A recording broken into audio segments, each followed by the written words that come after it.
Hello students, कैसे हैं आप सभी स्टूडेंट्स। आप लोगों की तरफ से काफ़ी सारे मैसेजेस और काफ़ी सारे कमेंट्स आए जो मैंने लगभग 3-4 दिन पहले एक वीडियो बनाया था जब DSSP की वैकेंसी आई थी। तो उस टाइम पर मैंने आपको पूरा स्ट्रक्चर बताया था कि कितनी वैकेंसीज़ हैं और क्या एलिजिबिलिटी क्राइटेरिया है और किस तरीके से एग्ज़ाम होगा, सब कुछ। लेकिन एक सबसे बड़ा जो क्वेश्चन था सभी का वो था कि इसमें जो एग्ज़ाम का पैटर्न है वो क्या है और किस तरीके से जो है वो पेपर आएगा, कितने सेक्शंस रहेंगे और साथ में कितने कौन कौन से इम्पॉर्टेंट चैप्टर्स हैं कंप्यूटर साइंस में जिसको कि हमें पूरा कवर करना है। तो आप लोगों के मैसेजेस को देखते हुए और आप लोगों के जो है रिस्पॉन्स को देखते हुए आज मैं आप लोगों के लिए वीडियो लेके आया हूँ। इसमें आज हम लोग ये डिस्कस करेंगे कि आपका जो सिलेबस है वो क्या होने वाला है, पूरा सिलेबस डिस्कस करेंगे हम। और उसके साथ में हम लोग जो है ये देखेंगे कि आपका स्ट्रेटेजी क्या रहेगी कि किस तरीके से आपको अपने एग्जाम की प्रिपरेशन करनी है। तो मैं ऑलरेडी आप लोगों के लिए एक वीडियो ला चुका हूं जिसके अंदर मैंने आपको एलिजिबिलिटी क्राइटेरिया और जो है फॉर्म फिलिंग वगैरह सब कुछ बता दिया था। तो डायरेक्टली मैं अपने कुछ जो आपका सवाल था उसी पे मैं चल रहा हूँ कि भाई हमें क्या क्या चीज़ें पढ़नी है और क्या क्या चीज़ें हमारे एग्जाम में आएंगी। तो जैसा कि आप यहाँ पर देख रहे हैं, आपके एग्जाम में 2 सेक्शन आएंगे, एक सेक्शन ए आएगा और एक सेक्शन बी आएगा।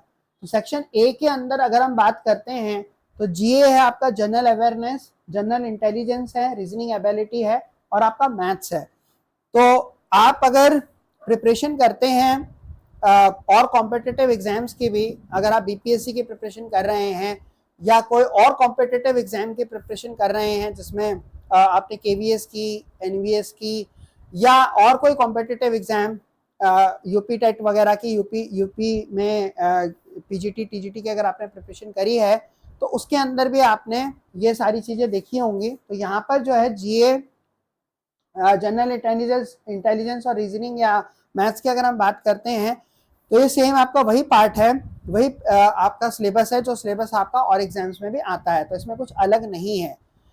अगर आप कॉम्पिटिटिव एग्जाम्स की प्रिपरेशन रेगुलरली कर रहे हैं तो आपके लिए ये पार्ट कोई मुश्किल नहीं रहेगा। ठीक है, तो यहाँ पर बस एक आपको ध्यान देना है, वो है कि यहाँ पर आपका हिंदी लैंग्वेज और इंग्लिश लैंग्वेज का कॉम्प्रीहेंशन आएगा। तो ये थोड़ा सा डिफरेंट है आपका कॉम्प्रीहेंशन वाला पार्ट, बाकी आपका सेम वही पार्ट है। ठीक है, ये आपने ऑलरेडी और एग्जाम्स में भी प्रिपरेशन करी होगी, रीजनिंग वगैरह में वहीं पे आपका है। और एक सबसे इंपॉर्टेंट बात यह है कि जो भी आप ऊपर वाला पार्ट देख रहे हैं इन सब के आपके 20 क्वेश्चंस आएंगे, यानी कि 20 क्वेश्चन आपको जीए के मिलेंगे, 20 क्वेश्चन आपको मैथ्स के मिलेंगे, 20 क्वेश्चन आपको रीजनिंग के मिलेंगे और हिंदी और इंग्लिश के मिलेंगे, यानी कि 20-20 क्वेश्चन आपको आएंगे। तो यहाँ पे ये भी बता दिया गया है कि कितने क्वेश्चन किसके आएंगे। तो यहाँ पर ये भी नहीं है कि भाई सर इसके तो 10 क्वेश्चन आ गए, इसके 15 क्वेश्चन आ गए, इसके 5 क्वेश्चन आ गए, ऐसा भी नहीं है। यहाँ पर जो क्वेश्चन हैं आपके वो पर्टिकुलरली फिक्स कर दिए गए हैं कि 20 क्वेश्चन आएंगे तो 20 ही क्वेश्चन आपको यहाँ पे हर एक पार्ट के मिलेंगे। अब बात करते हैं मेरे वाले पार्ट की, यानी कि कंप्यूटर साइंस की। तो यहाँ पर जो सेक्शन बी है, आप जैसे कि यहाँ पर देख पा रहे हैं, यहाँ पर जो सेक्शन बी है, सेक्शन बी के अंदर मोटा मोटा अगर हम बात करें तो सेक्शन बी के अंदर आपके जो है 100 क्वेश्चन हैं और 100 मार्क्स के, और वो भी पूरे किस चीज के हैं, कंप्यूटर साइंस के। ठीक है, तो यानी कि आपको 100 क्वेश्चन मिलने वाले हैं, 100 क्वेश्चन 100 नंबर। ठीक है, यानी कि एक क्वेश्चन एक नंबर का। ठीक, तो अब यहाँ पर इंपॉर्टेंट बात ये है कि भाई ये जो 100 क्वेश्चन आएंगे ये किस पर्टिकुलर पार्ट से आपके आएंगे। तो लास्ट टाइम जो आपका एग्जाम हुआ था 2023 में, अगर आप उसका क्वेश्चन पेपर देखेंगे, क्वेश्चन पेपर जो है वो DSSP की वेबसाइट पर अवेलेबल है, आप जाके डाउनलोड कर सकते हैं उसे। ऑनलाइन पेपर हुआ था, कंप्यूटर पे तो पूरा क्वेश्चन पेपर अवेलेबल है। उससे पहले वाले भी क्वेश्चन पेपर अवेलेबल हैं सारे, बट अगर आप वो क्वेश्चन पेपरों को देखोगे तो उसके अंदर आपको कुछ चीज़ कॉमन लगेगी। कॉमन का मतलब ये है कि मैं इसको जो है 5 भागों में डिवाइड करता हूँ कि हमारे जो मेन जो हमारा टॉपिक्स है कंप्यूटर साइंस में, वो हमारे मेनली हमारे 5 टॉपिक हैं। जैसे कि सबसे पहले आपका बेसिक कंप्यूटर, जिसको हम कंप्यूटर ऑर्गेनाइजेशन बोलते हैं। और साथ में आपका दूसरे नंबर पे जो आता है वो आता है आपका डिजिटल इलेक्ट्रॉनिक्स। तीसरे नंबर पे जो सबसे ज्यादा इंपॉर्टेंट है और मेरा फेवरेट टॉपिक है वो है आपका कंप्यूटर नेटवर्क्स। उसके बाद में डीबीएमएस, उसके बाद में लैंग्वेज आपकी सी प्लस प्लस और कुछ एक आपका जावा। तो ये जो 5 आपके टॉपिक हैं, ये टॉपिक आपके बहुत ही ज्यादा इंपॉर्टेंट टॉपिक हैं।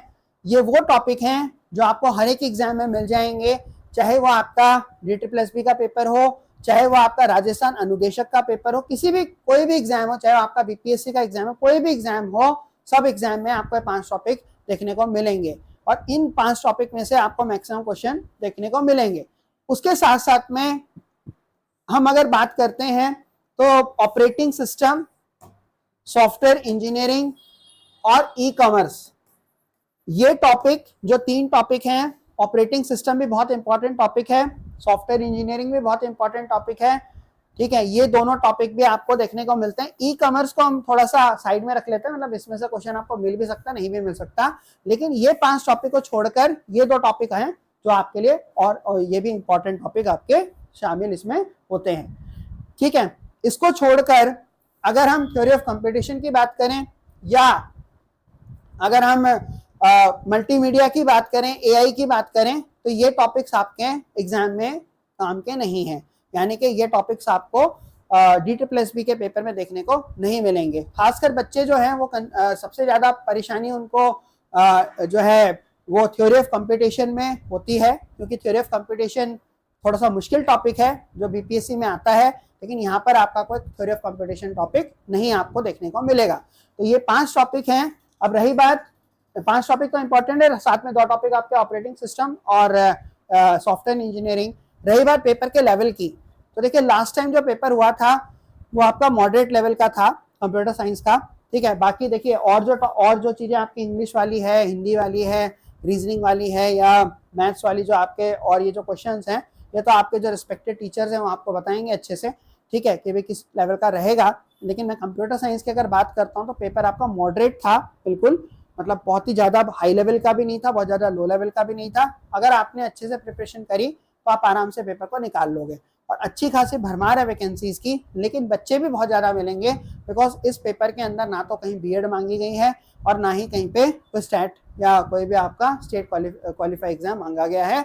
आपके पास सिंपल जो है ग्रेजुएशन कंप्यूटर साइंस में होनी चाहिए, बीटेक, बीसीए, ठीक है, एमसीए, मास्टर डिग्री अगर आपके पास तो और भी अच्छा है, नहीं तो बीसीए है, बीटेक है, बी है आपके पास, बीएससी कंप्यूटर साइंस है, तो आप इस फॉर्म को भर सकते हैं। और एज लिमिट आपकी जनरल कैटेगरी में मैक्सिमम 30 ईयर्स की होनी चाहिए, ठीक है, 30 ईयर्स से ऊपर आपकी नहीं होनी चाहिए।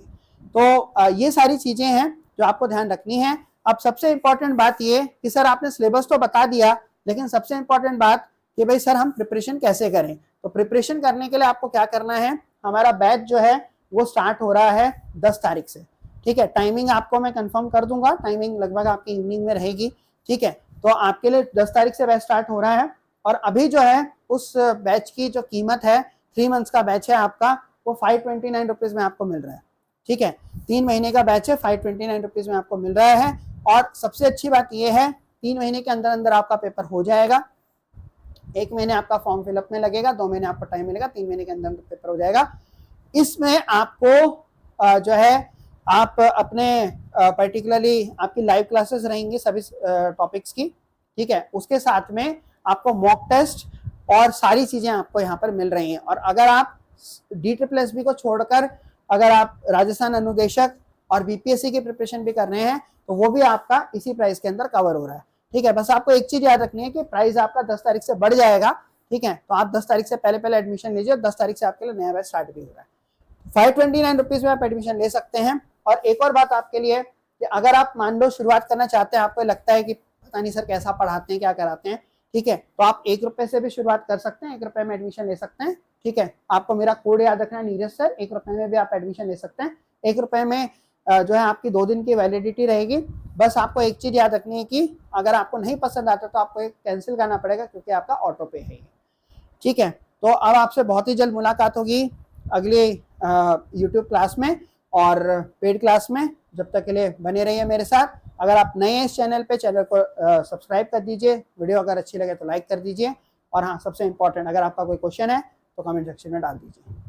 ठीक है, मिलेंगे नेक्स्ट क्लास में। Take care all of you and good day.